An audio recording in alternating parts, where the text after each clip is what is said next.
아멘.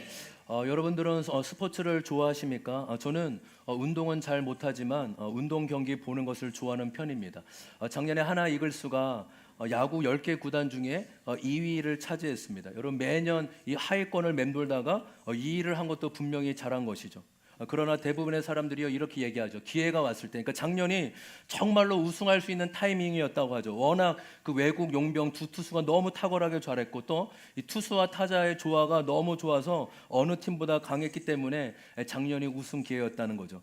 여러분 스포츠는 승패가 분명하고 우승을 하기 위해 경기를 하는 거예요. 스포츠의 목적은 서로 공정하고 싸워서 이기는데 목적이 있는 것이죠. 여러분 오늘 성경은 우리에게 우리가 싸움터에 경기장 싸움터에 놓여 있다고 말하고 있어요. 여러분 생각해 보십시오. 아니 이렇게 일상이 평화로우고 아무런 일도 일어나지 않는데 우리가 무슨 싸움터에 놓여 있나라는 생각이 들 수도 있을 것입니다. 그러나 오늘 말씀을 한번 보십시오. 5장 8절 9절입니다. 8절 9절 제가 읽겠습니다. 정신을 차리고 깨어 있으십시오. 여러분의 원수 마귀가 우는 사자같이 삼킬자를 찾아 두루 다닙니다. 믿음에 굳게 서서 악마를 맞서 싸우십시오. 여러분도 아는 대로 세상에 있는 여러분의 형제 자매들도 다 같은 고난을 겪고 있습니다. 정신을 차리고 깨어 있으라고 합니다. 그 이유가 원수 마귀가 우는 사자처럼 삼킬자를 두루 찾아다니기 때문이라는 것이죠. 그래서 뭐라고 말하고 있죠? 10절에 뭐라고 말하고 있습니까? 9절에 뭐라고 말하고 있습니까? 악마와 맞서서 싸우라는 거예요. 한번 따라 볼까요? 사단과 맞서서 싸우십시오. 더 크게요. 사단과 맞서서 싸우십시오. 여러분 성경은 하나님의 존재만이 아니라 사단의 존재에 대해서도 분명히 밝혀주고 있어요. 사단은 단지 저를 잘 보십시오. 우리 쓰는 분들은 편하게 이렇게 쓰시지만 이렇게 저를 잘 눈으로 드는 거니까 말씀은 눈으로 들어가니까 저를 잘 보시길 바랍니다. 감사합니다. 성경은 하나님의 존재도 분명히 밝혀주지만 사단의 존재도 분명히 밝혀주고 있어요. 사단이 TV에 나오는 뿔 달린 또 입에는 피 흘리고 겁주는 그런 존재가 아니에요. 성경에서 사단은 이렇게 정의하고 있죠. 한번 보실까요? 앞에 화면 보실까요? 바로 에베소서 2장 2절에서 사단은 공중의 권세를 잡은 자가 사단이라고 말하고 있어요. 또 요한복음 14장 30절에서는 이 세상 임금, 그러니까 임금이 누구입니까? 힘이 있다라는 거예요. 권세가 있다라는 거예요. 사단이 이 세상의 임금으로 자리 잡고 있다라는 거죠. 에베소서 6장 12절에는 이 세상의 주관자가 바로 사단이다라고 말하고 있습니다. 여러분 사단은 힘이 있고 권세가 있어요. 그리고 그 권세를 가지고 세상을 다스리고 있다라고 합니다. 여러분 지난주의 말씀을 다시 한번 정리해 봤으면 좋겠어요. 너무나 중요한 진리이기 때문에 마음에 다시금 잘 새겨졌으면 좋겠습니다. 한번 보실까요? 성경은 크게 창세기부터 요한계시록까지 큰 틀, 세 개의 큰 틀을 얘기하고 있어요. 창조와 타락과 구원의 관점입니다. 따라해볼까요? 창조와 타락과 구원. 창조와 타락과 구원. 성경이 이 세 가지를 이야기할 때 성경책 찢어졌네요. 이렇게 들렸습니다. 성경만 이것이 아니라 세상을 바라볼 때도 집사님 노트북이 엄청 커졌네요. 갑자기 업그레이드 돼가지고 깜짝 놀랐습니다. 갑자기 전문가가 온 줄 알았어요. 저는 갑자기 CEO가 와가지고 여러분 여기 한번 봐주세요. 여기 노트북 좀. 저도 그런 거 안 쓰는데 하여튼 엄청 좋은 거 갑자기 뭐 이렇게 업그레이드 됐어요. 그래요. 하여튼 좋아 보입니다. 다른 거 하는 거 아니죠? 이게 말씀 적고 있는 거죠? 뒤에서 잘 살펴보시길 바랍니다. 감시해 주십시오. 딴 거 하고 계신가? 창조주 하나님이 계시고 그분이 하나님께서 만드신 세상은 선하고 아름다웠습니다. 하나님은 모든 만물의 창조주가 되시며 하나님이 친히 다스리시고 주관하셨죠. 근데 두 번째 보시죠. 문제가 발생했습니다. 그 창조의 아름다움과 질서를 파괴하는 악한 세력도 존재하고 있다는 사실이에요. 성경은 이 악의 세력인 사단의 존재를 말씀드린 대로 부인하거나 무시하지 않아요. 이 악의 세력, 이 사단의 존재에 대해서 성경은 이렇게 정의하고 묘사하고 있습니다. 사단은 누구입니까? 한번 넘겨볼까요? 바로 전 우주적으로 영적인 한 세력이에요. 여러분 그래서 죄는요 힘이 있어요. 여러분 죄는요 인격이라는 거 여러분 아세요? 죄는 물건이 아니에요. 죄는 물체가 아니라고요. 죄는 인격체이고 힘을 가지고 있어요. 왜 그런지 아십니까? 죄를 다스리는 사단이 말씀드린 대로 전 우주적이고 영적인 세력을 가지고 있기 때문이에요. 그 악은, 그 사단은 하나님을 대적하며 하나님의 선한 창조를 파괴합니다. 결국 인간을 죽음과 파멸로 몰아내려는 반생명, 반창조의 악한 세력이 바로 성경에서 말하는 사단의 존재, 사단이라 말할 수 있는 거죠. 여러분, 이 사단이 성경에 이사야도 나오고 여러 가지 어떻게 기원에 나오지만 그것보다 성경이 주목하고 있는 부분이 있어요. 바로 사단이 인류 가운데, 세상 가운데 무슨 일을 하였나요? 한번 보실까요? 다른 어떤 일보다 사단이 인류의 대표인 아담에게 유혹과 거짓말로 다가왔다라는 거죠. 인간에게 속임수로, 사단의 속임수가 인간이 넘어가 결국 죄에 타락하게 되고, 여러분, 죄의 결과가 무엇입니까? 타락의 결과가 무엇입니까? 타락의 결과가 무엇입니까? 그렇죠. 하나님과 단절이 되고 죽음이 찾아왔다라는 것이죠. 여러분, 인간이 속는 게 있어요. 사단이 야, 하나님의 종이 되지 마. 네가 하나님이지. 네가 마음대로 살 수 있는데 하나님 믿으면 자유를 뺏겨. 자유가 없어져. 네가 하나님처럼 살 수 있어 라고 거짓말과 유혹을 합니다. 그러면 진짜 인간이 그 선악과를, 사단의 유혹으로 선악과를 먹었으면 참 하나님이 되어야 됐죠. 그렇지만 인간은 자유를 얻는 것뿐만 아니라 좀 오늘 여기 강대상도 조금 높아지고 이렇게 하니까 저도 적응하는데 한두 주는 걸릴 것 같아요. 제가 막 오늘 조금 오버한다라도 이해해 주세요. 이게 막 공간이 이렇게 되니까 조금 저도 분산된 느낌이 있어서 조금 이렇게 진정해야 되는데 조금 어렵습니다. 우리 첫 번째 시간에 우리 박상준 집사님이 이 자리를 이렇게 떠서가지고 사람 낚는 어부가 되실 줄 믿습니다. 네. 그래요. 우리 원래는 이 집사님이 이 강단 한 15cm를 원래 높였어요. 이렇게 15, 이렇게 보더라고요. 그러니까 제가 굉장히 교만해진 것 같아가지고 집사님, 제가 그러면 교만해질 것 같아요. 한 10cm로 넣어지 5cm 이렇게 잘라먹은 겁니다. 그래서 흰색으로 해가지고 예쁘게 잘 된 것 같아요. 여러분 뒤에서 잘 보이십니까? 네, 감사합니다. 예. 인간이 사단의 그 메시지에 넘어가 선악과를 먹으면 말 그대로 하나님처럼 됐어야 되는데, 하나님처럼 자유인이 되어야 되는데 자유인이 된 게 아니에요. 인간은 오히려 사단에게 속하게 되고 사단의 세력 아래 놓이게 되었음을 성경은 분명하게 말하고 있어요. 에베소서 2장 1절로 3절의 말씀이에요. 잘 한번 들어보십시오. 여러분도 전에는 허물과 죄로 죽었던 사람들입니다. 그때 여러분은 허물과 죄 가운데서 이 세상의 풍조를 따라 살고 공중의 권세 잡은 통치자 곧 지금 불순종의 자식들 가운데서 작용하는 영을 따라 살았습니다. 우리 3절 같이 한번 읽어볼까요? 시작. 우리도 모두 전에는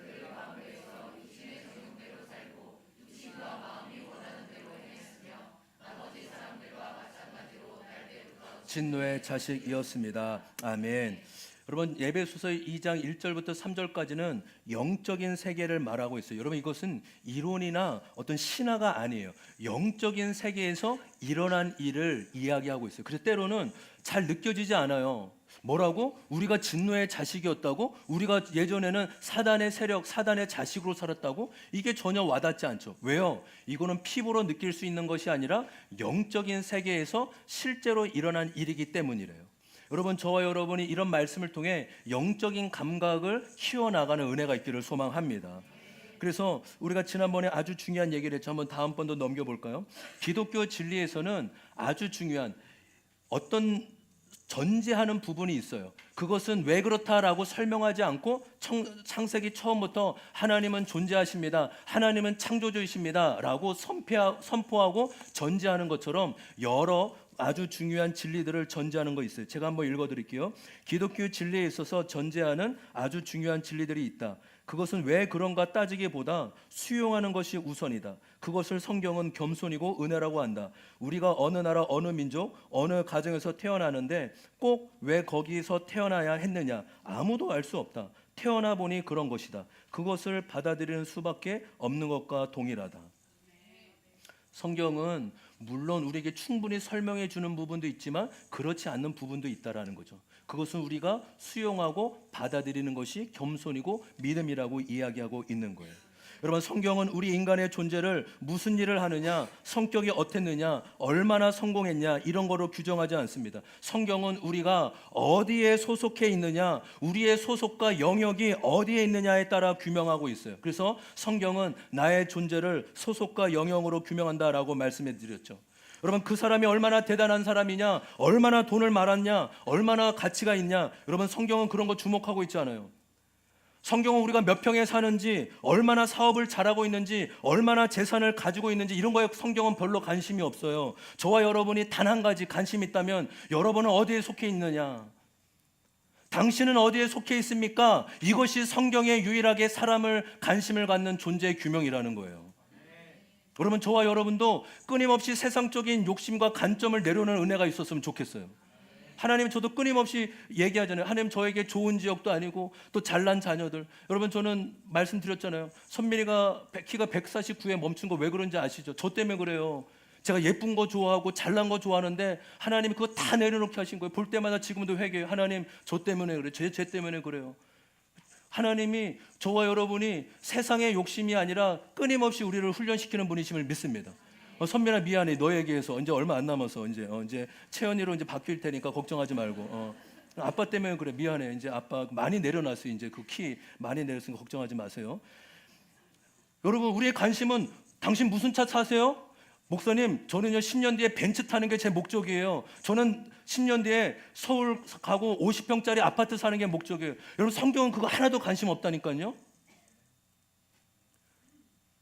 저와 여러분이 어디에 속해 있느냐, 유일하게 이것에 관심이 있는 것임을 믿습니다. 그래서 우리가 끊임없이 하는 훈련이 뭐예요? 세상적인 가치관, 세상적인 욕심을 내려놓고 성경적인 가치관과 하나님의 관점으로 바라보는 눈이 저와 여러분 가운데 계속 열려지기를 소망합니다. 그래서 골로새서 1장 13절 14절 이렇게 말씀하고 있죠. 아버지께서 우리를 암흑의 권세에서 건져내셔서 자기의 사랑하는 아들의 나라로 옮기셨습니다. 우리는 그 아들 안에서 구속 곧 죄사함을 받았습니다. 13절 다시 한번 띄워주세요. 여러분, 성경에 말하는 구원이 무엇입니까? 소속이 바뀐 것입니다. 우리의 존재와 소속, 정체성이 바뀐 거예요. 우리가 예수를 믿어 새 사람이 되었다라는 것은 갑자기 나쁜 사람이 착한 사람 되는 게 아니에요. 도둑질하는 손이 갑자기 헌금하는 손으로 바뀌는 게 아니라고요. 나이트에 가고 술집에 가는 발이 갑자기 하루아침에 기도원에 가고 거룩한 곳에 가는 것이 아니라고요. 예수를 믿으면 가장 분명한 사실은 우리의 소속감이 바뀐다는 사실입니다. 할렐루야. 거기에 따른 삶의 변화와 열매는 맺어지게 되는 거예요. 아멘. 그래서 끊임없이 우리가 하는 기독교는 도덕 윤리를 따지는 게 아니구나. 착한 사람, 나쁜 사람, 좋은 사람, 악한 사람이 기독교에서 말하는 게 아니라고요. 믿음이 있느냐 없느냐가 성경의 유일한 주제인 것입니다. 성경에서 구원을 뭐라고 말하고 있어요? 우리가 전에는 사단에게 속해 있고 하나님과 원수된 관계였지만 이제는 진노의 자식에서 하나님의 자녀가 되었다라고 말하고 있습니다. 이것이 14절에 말하는 바로 죄사함을 얻고 구원받은 백성의 존재요 정체성이라고 말하는 것이죠. 여러분, 어떻게 이런 일이 일어났습니까? 골로새서 1장 21절 22절 제가 읽겠습니다. 전에 여러분은 악한 일로 하나님을 멀리 떠나 있었고 마음으로 하나님과 원수가 되어 있었습니다. 22절 같이 한번 읽어볼까요? 시작. 그러나 지금은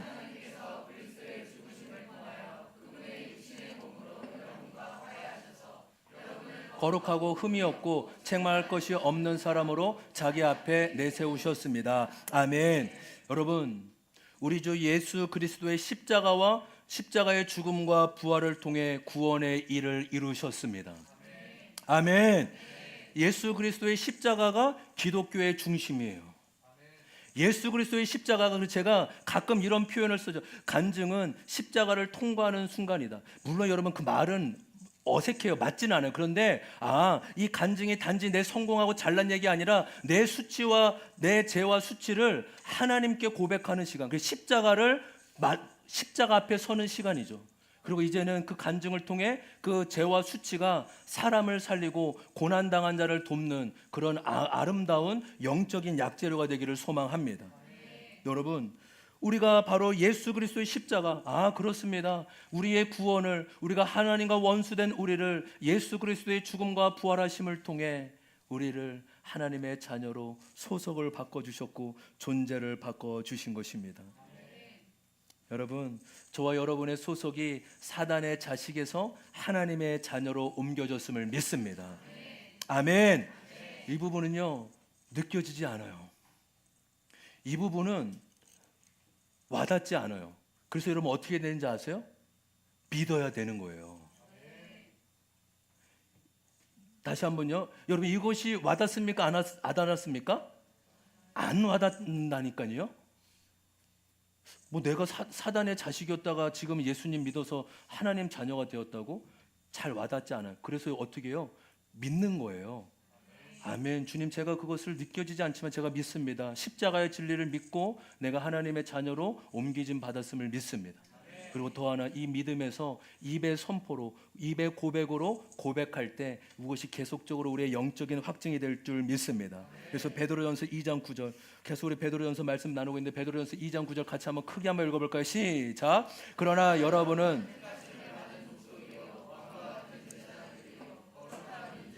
하나님의 소유가 된 백성입니다. 그래서 여러분을 어둠에서 불러내어 자기의 놀라운 빛 가운데로 인도하신 분의 업적을 여러분이 선포하는 것입니다. 아멘. 할렐루야. 여러분, 우리가 하나님의 택하신 족속이요 왕 같은 제사장임을 믿습니다. 바로 하나님이 우리를 그렇게 불러주셨고 주의 구원의 은혜를 베풀어 주셨기 때문이에요. 우리가 하는 건 무엇이라고요? 믿는 거예요. 주님, 제가 그것이 내가 여전히 부족하고 여전히 죄가 많지만 제가 그 진리를 믿습니다. 제가 그것을 아멘하고 받아들입니다. 그리고 그 아멘하고 받아들이고 고백할 때 그것이 내 것으로 확증될 줄 믿습니다.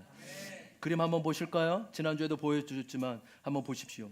여러분, 이 그림은 너무나 중요합니다. 예수 그리스도께서 2000년 전 이 땅에 오심으로 십자가에 죽으심으로 부활하심으로 죽음의 왕노릇하는 사단의 권세는 깨뜨려졌습니다.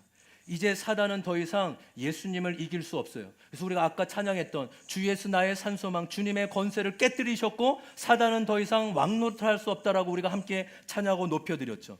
여러분, 그렇지만 보십시오. 예수님이 오셨던 2025년 전과 앞으로 영원한 시간의 끝, 마지막 때, 이때를 우리는 오는 세상을 살고 있는 거예요. 그래서 우리의 시민권은 예수를 믿음으로 하나님의 나라에 속해 있지만 또 이 땅에 사는 자들이죠. 한번 넘겨볼까요? 그렇죠. 그래서 이 문구를 잘 기억하셨으면 좋겠어요. 아, 우리가 이 땅에 살아가지만 하나님의 나라는, 천국은 죽어서만 가는 곳이 아니라 내가 예수님을 믿으면 우리의 마음 가운데 하나님의 나라, 천국이 임하게 되는 것임을 믿습니다. 할렐루야. 하나님의 나라의 특징이 무엇입니까? 바로 사랑과 의와 생명으로 통치하는 거예요. 그렇지만 사단은, 세상의 왕인 사단은 무엇이죠? 죄와 죽음으로 세상을 통치하고, 그래서 예수님이 재림하는 그날까지 저와 여러분은 끊임없이 영적인 전투 가운데 있는 거예요. 그냥 예수 믿으면 다 형통하고 그렇지 않아요. 예수 믿어도 끊임없이 어려움과 사단의 공격이 있을 수 있다라는 것이죠. 왜요? 우리는 아까 말씀드린 대로 초림과 재림, 예수님이 이 땅에 오신 날과 예수님 마지막 영원한 심판자로 오실 그 시간 가운데 살고 있는, 오는 시대 가운데 살고 있기 때문인 것이죠. 여러분, 그래서 이 베드로전서는 AD 60년경에 예수를 믿는 초대교회 성도들에게 보내는 편지예요. 여러분, 예수님 믿고 지금 고난당하고 있지 않습니까? 예수님 믿는다고 가정에서 핍박당하고 이웃에게 경제적인 손실을 잃고 많은 따돌림도 당하고 많은 오해도 받고 있지 않습니까? 주님이 그 고난을 모르고 계시지 않습니다. 주님이 그 고난을 알고 계십니다라고 말씀해 주고 있는 거예요. 여러분, 저와 여러분이 이 90년 100년 이 땅에서 살면서 예수를 믿기에 분명히 받는 고난이 있을 수밖에 없대요. 아까 말했던, 왜요? 세상 나라에 살지만 우리는 하나님께 속한 백성이기 때문에 세상에서 충돌과 고난이 일어나게 되죠. 베드로전서 1장 5절 6절 제가 좀 읽어드리겠습니다. 하나님께서는 여러분의 믿음을 보시고 그의 능력으로 여러분을 보호해 주시고 마지막 때에 나타나게 되어 있는 구원을 얻게 해 주십니다. 그러므로 여러분이 지금 잠시 동안 여러 가지 시련 속에서 어쩔 수 없이 슬픔을 당하여 되었다로 기뻐하십시오. 여러분이 고난 가운데 계시더라도 기뻐하라고 그렇게 말씀하고 있습니다. 2장 19절 20절 말씀이에요. 억울하게 고난을 당하더라도 하나님을 생각하면서 괴로움을 참으면 그것이 아름다운 일입니다. 죄를 짓고 매를 맞으면서 참으면 그것이 무슨 자랑이 되겠습니까? 그러나 선을 행하다가 고난을 당하면서 참으면 그것은 하나님께서 보시기에 아름다운 일입니다. 우리의 삶에 고난이 있대요. 근데 그 고난이 왜 주어졌느냐? 믿음으로 주어졌다면 하나님이 기뻐하는 고난이라고 말씀하고 있죠. 4장 12절 13절 같이 한번 읽어볼까요? 4장 12절 13절입니다. 시작. 사랑하는 여러분, 여러분을 시험하라고 시련의 불길이 여러분 가운데 일어나더라도 무슨 이상한 일이 생긴 것처럼 놀라지 마십시오. 그만큼 여러분은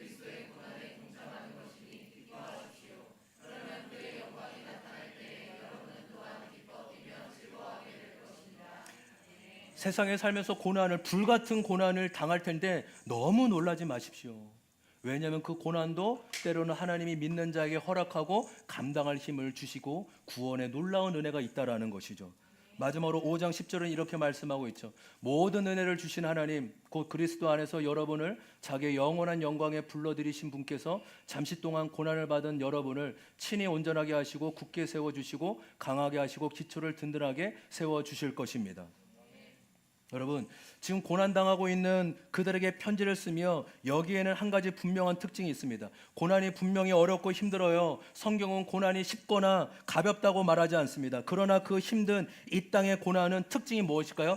잠깐이며 우리가 얻은 구원은 영원하다고 말씀하고 있는 겁니다.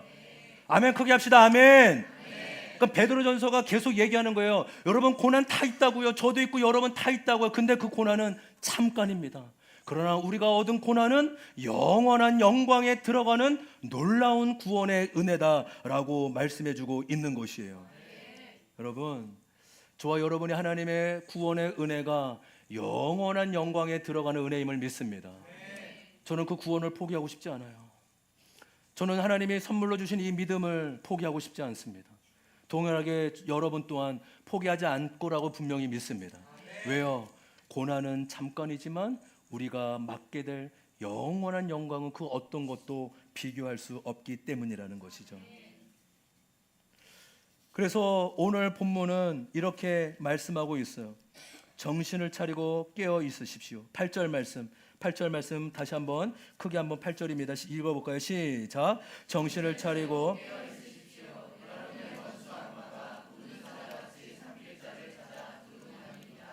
아까 한번 다시 한번 그 사진 한번 보릴까요? 이미지요.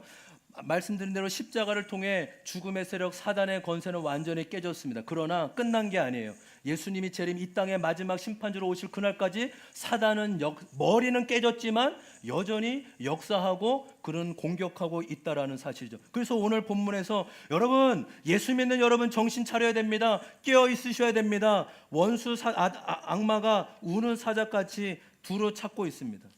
만약에 사자가 동물원 울타리를 뛰어넘어서 막 돌아다닌다고 여러분 생각해 보십시오. 만약 사자가 지금 용운동에 출몰했어요. 대전 동물에 있는 사자가 고속도로 타고 와가지고 파나마 IC를 건너와서 여기 왔어요. 용운동. 여러분 어떻게 해야 돼요? 뭐 새총으로 잡습니까? 없어요. 우리는 신고할 뿐이고 집에 숨어야 돼요. 함부로 돌아다니면 안 됩니다. 서로 어디에 있는지 연락해주고 안전한지 도와줘야 그래야 되죠. 우리를 삼킬 자의 사단의 특징이 있어요. 여러분 사단은 교모해요. 사단의 특징은요 성경에 광명한 천사의 모습으로 나타난다고 해요. 사단은요 뿔 달리고 험악하고 내가 사단이다 라고 얘기한 적이 한 번도 없어요. 만약에 여러분 사단이 털 달린 짐승처럼 나타나면 끔찍해 사단이다 그러면 다 알아차리고 도망탈 텐데 사단은 빛나는 광명한 천사의 모습으로 다가오고 오기 때문에 거리낌 없이 반겨주는 거예요. 여러분 저는 지금 시대 가운데 속이는 거 투자 사기 이런 거 여러분 아시죠? 투자 사기. 저는 앞으로도 사기를 안 당할 것 같아요. 왜? 돈이 없어요. 사기 당할 돈이 없어요. 돈이 없는 것도 은혜입니다.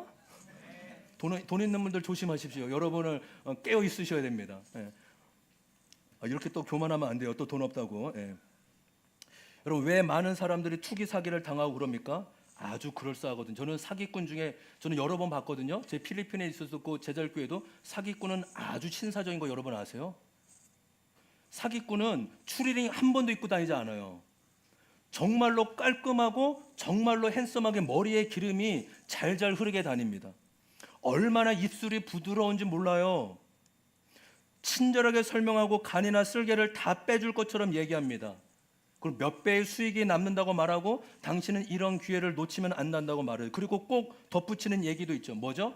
아무한테도 얘기한 거 아니에요. 당신한테만 알려드리는 겁니다. 천 번째요, 천 번째. 천 번째 속이고 있는 거라고요. 사기꾼은 아주 교묘하고 아주 친절하고 있어 보여요. 친절하지 않으면 사기꾼도 못합니다, 여러분. 사단이 이와 같다고요. 사단의 속이는 죄는 달콤해요. 사단이 우리에게 유혹하는 죄는 아주 사탕 발림처럼 우리에게 흠모할 만큼 와닿고 느껴지고 부드럽고 좋습니다. 근데 여러분 분명히 알아야 될 것은 사단의 그 끝은 결국 속이는 거고 영원한 생명을 얻지 못하도록 속이는 데 목적이 있다라는 거예요. 여러분 사단의 가장 강력한 무기는 거짓이고 속임임을 잊지 않기를 소망합니다. 드러나지 않을 뿐이지 그 속에 얼마나 교묘하고 감추고 있는 것지는 몰라요. 삼손에게 드릴라가 찾아와서 사랑한다고 고백하면서 힘의 비밀을 알려달라고 합니다. 사단은 죄가 얼마나 아름답고 낭만적이고 부드럽게 우리를 다가온지 모릅니다. 야, 눈 한 번만 감으면 돼. 손 한 번 그 죄 짓고 손 한 번 닦으면 되지. 아무도 모를 거야 라고 교묘히 말합니다. 여러분 그런 거 없어요. 죄는 한 번 넘어지면 계속 걸려 넘어지는 거예요. 그리고 죄의 싹은 성경은 분명히 사망이라고 말하고 있습니다. 한번 따라해 볼까요? 죄의 싹은 사망이다. 더 크게요. 죄의 싹은 사망이다. 여러분 죄가 무서운 이유가 뭐가 있어요? 바로 죄의 결과는 언제나 죽음이고 사망이기 때문인 거예요.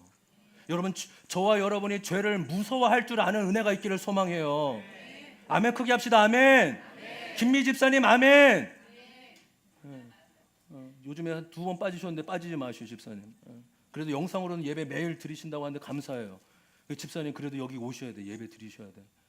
남은 20년 주님 위해 사셔야지. 피아노 학원을 위해서 대전을 위해서 사셨다면 이제는 20년 교회와 영혼들을 위해 사시길 바랍니다. 아멘. 아멘. 예쁘게 하고 오셨네요 오늘. 여러분 죄는 아주 달콤하지만 그 끝은 얼마나 우리를 사로잡고 우리를 뱀처럼 무섭게 하는 거예요. 여러분 쥐 잡아보셨죠? 쥐 덫은요, 쥐를 볼 때 아주, 저도 쥐약 본 적 있거든요. 형형색색이라고 합니까? 뭐 형형색, 아주 달콤해요. 아주 예쁘다고요. 분홍색, 녹색, 아주 진하색. 거기 앞에 들면 쥐가 모일 수밖에 없어요. 필리핀에서 쥐 많이 잡았거든요. 쥐가요 엄청 망설입니다. 근데 망설이다가 그거 보는 순간 한순간에 달려오고 찐득에 붙으면 이제 그렇게 살이 빠지면서 점차 죽어가는 거예요. 처리를 못하게, 저는 무서워서 처리를 못하고 지금 살 빠진 날 죽은 다음에 처리를 하는 거예요. 죄가 이처럼 보기에는 아주 부드럽고 달콤하지만 결국 사망으로. 그래서 저와 여러분이 죄를 무서워하는 은혜가 있었으면 좋겠어요. 여러분 우리의 싸움의 대상은 사단인 줄 믿습니다. 우리의 싸움의 대상은 사람이 아니에요. 바로 사람 뒤에 역사하는 사단이 우리의 싸움의 대상인 것입니다. 우리의 싸움의 대상은 아내고 남편이 아니에요. 여러분에 속한 회사, 상사, 직원, 팀 동료가 싸움의 대상이 아니라고요. 그 사람 뒤에 역사하는 사단이 우리의 싸움의 대상임을 믿습니다. 여러분 서운병, 섭섭병이라고 들어보셨어요? 특별히 한국 교회 안에 많이 걸리는 병이래요. 서운병, 섭섭병. 나 서운해요. 나 시험 들었어요. 나 섭섭해요. 한국 교회 안에 그렇게 서운병이 많대. 우리 교회 안에도 그 병이 있는 줄 모르겠어요. 여러분 그 서운병, 섭섭병 안에 사단이 틈타는 거예요.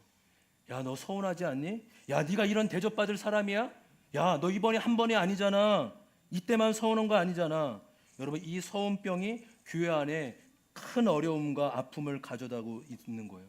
여러분 저와 여러분 우리 교회 가운데 앞으로도, 지금도 없겠지만 앞으로도 저 서운병 걸렸어요, 섭섭병 걸렸어요, 이렇게 고백하지 않는 은혜가 있기를 소망합니다. 왜 그렇죠? 우리 교회가 끊임없이 훈련하는, 언제나 내 모습을 먼저 보는 훈련이 가장 최고의 은혜이기 때문인 것입니다. 여러분 모든 상황과 말씀을 통해 내 죄를 보는 은혜가 있기를 소망합니다. 구속사의 핵심은 다른 게 아니에요. 내 죄를 보는 거예요.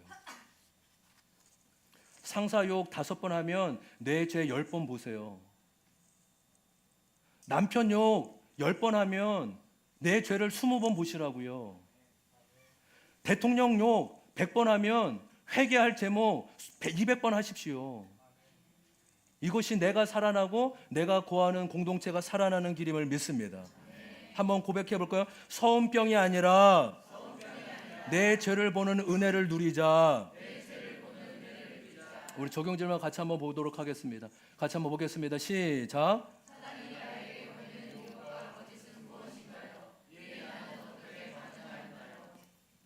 주님이 오늘 우리에게 사단에게 공격을 당하지 말고 틈을 주지 말고 너의 염려와 걱정을 주님께 다 맡기라고 하십니다. 5장 7절 말씀. 5장 7절 다 같이 한번 읽어보겠습니다. 시작. 여러분의 걱정을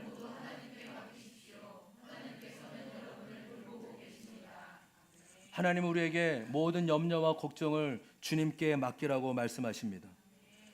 걱정이 염려가 좋은 것이라면 주님이 그렇게 말씀하실 이유가 없어요. 염려와 걱정이 없는 사람이 없죠. 여러분, 우리의 삶에 끊임없는 불안이 넘치기에 염려와 걱정을 많이 하게 됩니다. 여러분, 그것이 당연하고 당연히 그럴 수밖에 없다고 여기죠. 그러나 성경은 우리에게 염려하지 말라고 말씀하고 있어요. 여러분, 왜 그런지 아십니까? 염려는 무섭고 심각한 영적인 문제래요. 여러분, 염려가 왜 죄인지 아십니까? 하나님을 온전히 믿지 못하기 때문이에요. 염려가 실제적으로 주는 유익도 없을 뿐더러 염려는 우리에게 사단에게 공격을 당하는 틈과 같아요. 그러니까 염려하면 사단아 나에게 와라, 사단아 나에게 와라 라는 초대장과 같은 것입니다. 왜 그런지 아세요? 주님은 우리가 마음으로 만나기 때문이에요. 염려를 하면 주님의 역사와 주님의 은혜가 사라지게 돼요. 그러나 주님을 모시게 되면 염려가 사라지고 세상 근심 걱정이 사라지게 될 줄 믿습니다. 여러분, 염려가 영적인 병인 줄 알고 염려를 하지 않는 은혜가 있기를 소망해요. 그러면 여러분 도전드립니다. 어떻게 염려와 걱정을 하지 않을까요? 염려하지 말아야지, 염려를 없애야 된다고 염려가 되지 않을까요? 그렇지 않아요. 어떻게 우리가 자녀 문제, 돈 문제, 직장 문제, 건강 문제를 염려하지 않고 살 수 있겠어요? 성경은 그 염려를 없애지 말고 염려를 주님께 맡기라고 하세요. 여러분, 저와 여러분은 염려를 할 수밖에 없다고요. 근데 그 염려를 어떻게 없앤다고요? 염려를 주님께 맡기는 거예요. 한번 따라고요. 주님, 저의 염려를 주님께 맡깁니다. 더 크게 해요. 주님, 저의 염려를 주님께 맡깁니다. 염려는 안 하는 게 아니라 염려는 맡기는 거예요. 주님, 내가 염려가 끊임없이 많은 사람인데 이제 보니 이것이 사단의 틈을 주는 공격이었군요. 이제는 이 염려를 내가 아니라 주님께 던져드리겠습니다.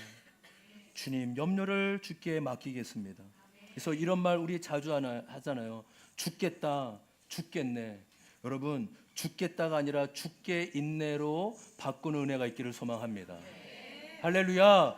아유 죽겠다, 아이고 죽겠네가 아니라, 우리 권사님들 잘 들으셔요. 우리 권사님들, 아이고 죽겠네 이거 아니에요. 아이고 죽게 있네 해보세요. 아이고 죽게 있네. 옆 사람한테도 고백해 보세요. 아이고 죽게 있네. 아이고 죽게 있네. 우리 권사님들 잘 들으세요. 아이고 죽게 있네. 아이고 죽게 있네. 죽겠다가 아니라 죽게 있다. 주님께 달려있음을 믿습니다. 암은 무서운 질병입니다. 육체만 힘들게 아니라 마음까지도 힘들게 합니다. 내 몸에 암이 있다니 이렇게만 생각해도 불안하고 염려가 됩니다. 그러나 생각해 보십시오. 예수 믿는 자는 주님도 내 안에 계세요. 암은 실제잖아요. 근데 주님은 실제가 아닐까요? 그렇지 않잖아요. 주님이 약속하신 것처럼 예수님을 영접한 자 안에는, 마음 안에 주님이 거하고 계세요. 암이 실제인 것처럼 역시나 예수님도 우리의 실제세요. 얘야, 내가 너 안에 있단다. 내가 분명히 약속했자니 나를 믿는 자는 생수같이 너의 마음 가운데 역사하고 있다. 주님이 저와 여러분에게 말씀해 주고 있는 거예요. 암만 묵상하는 것이 아니라 하나님을 묵상하기를 소망합니다. 우리는 소속이 바뀐 사람이기 때문이죠. 우리 두 번째, 우리 같이 적용 질문 같이 한번 읽어볼까요? 시작.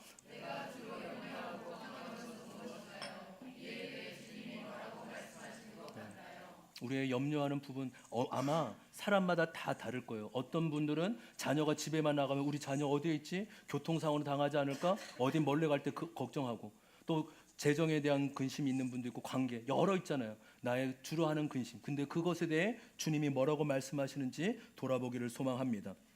마지막으로 한 가지만 더 말씀드리고 마칠게요. 여러분, 한 가지 알아야 될 점은 주님께 맡긴다는 것은 내가 아무것도 안 한다는 것이 아닙니다. 하나님이 내 삶의 주관자요 주인이심을 인정하는 것입니다.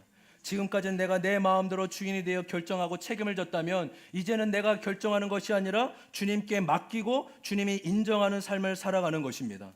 주님께 물어보는 거예요. 주님께 맡긴다는 것은 다른 말이 아니에요. 주님께 물어본다는 거예요. 주님, 제가 이번에 시험을 보는데 어떻게 하면 좋죠?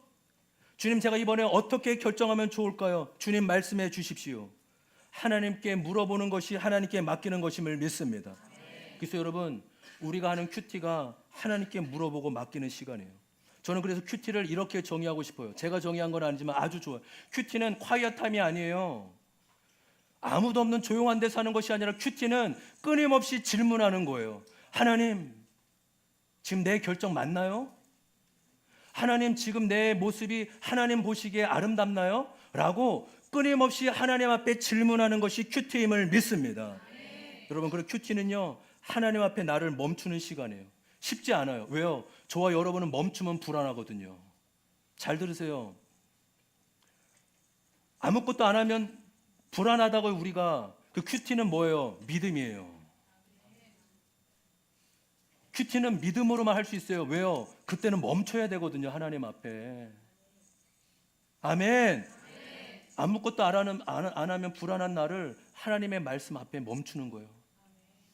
여러분, 그래서 큐티 숙제하듯 해치우듯이 하지 마세요. 큐티는 숙제가 아니에요. 하나님 앞에 멈추는 시간이에요. 하나님께 멈추는 은혜가 있기를 소망합니다. 마태복음 4장 4절 말씀이죠. 같이 한번 읽어보겠습니다. 시작.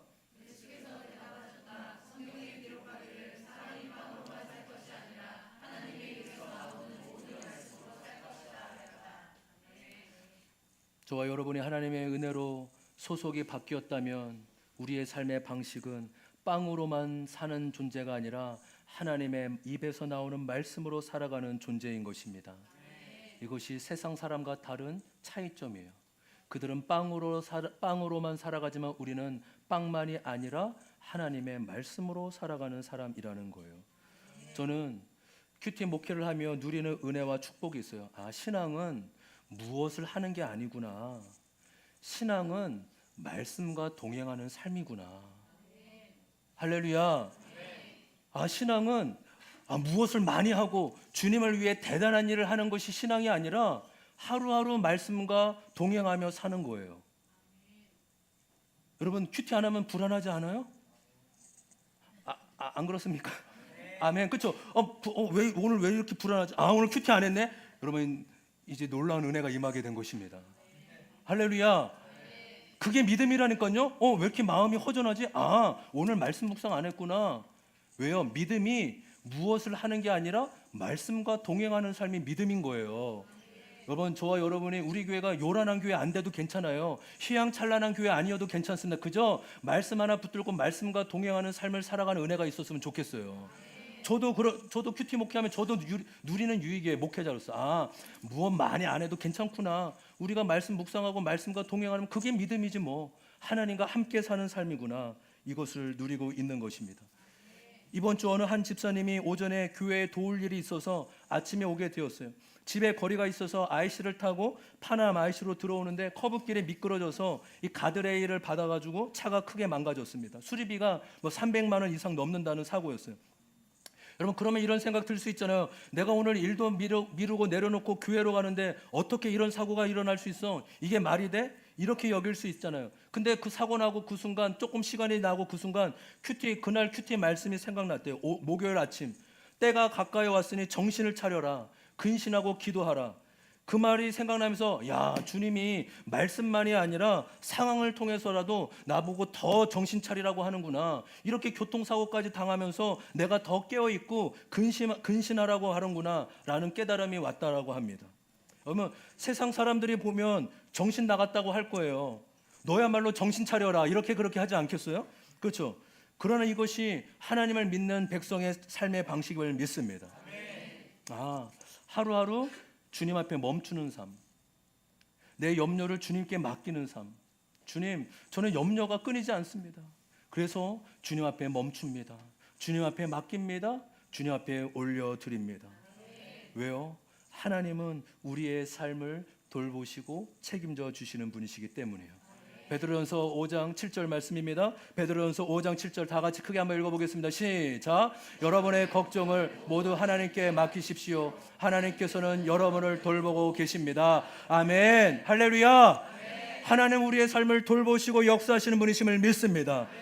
마지막으로 우리가 믿고 의지하는 하나님은 어떠한 분이십니까? 고린도전서 5장 베드로전서 5장 10절의 말씀이 5장 10절 다 같이 크게 읽어보겠습니다. 시작. 모든 은혜를 주시는 하나님 곧 그리스도 안에서 여러분의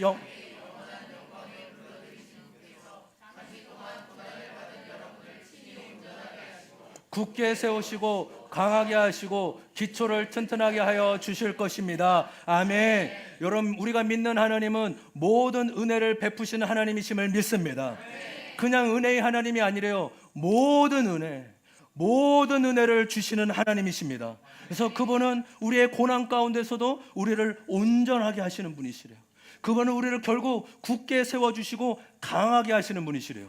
그리고 그분은 우리를 삶에 흔들리지 않는 반석, 말씀 위에 뿌리 내리쳐서 반석 같은 튼튼하게 세우는 삶으로 우리를 이끄실 줄 믿습니다. 여러분 한 주간도 이 모든 은혜를 베푸시는 하나님을 붙드는 은혜가 있기를 소망합니다. 고난이 있을 수 있어요. 또 어떤 자에게는 아까 말했던 교통사고가 우연치 않게 있을 수도 있습니다. 그때도 오늘 나에게 허락한 말씀이 무엇지? 그럼에도 하나님은 이 모든 고난을 덮고도 남는 모든 은혜를 베푸시는 하나님이시지. 우리가 그 하나님 안에서 이번 한 주간도 믿음으로 살아가는 은혜가 있기를 소망합니다. 여러분 천지의 주인이신 하나님이 나의 아버지라는 사실보다 더 영광된 사실이 어디 있어요? 더 감격스러운 사실이 어디 있겠어요? 우리가 이번 한 주도 그 만물의 주인인 하나님이 나의 아버지로 날마다 경험하고 누리는 은혜가 있길 주님의 이름으로 소망합니다.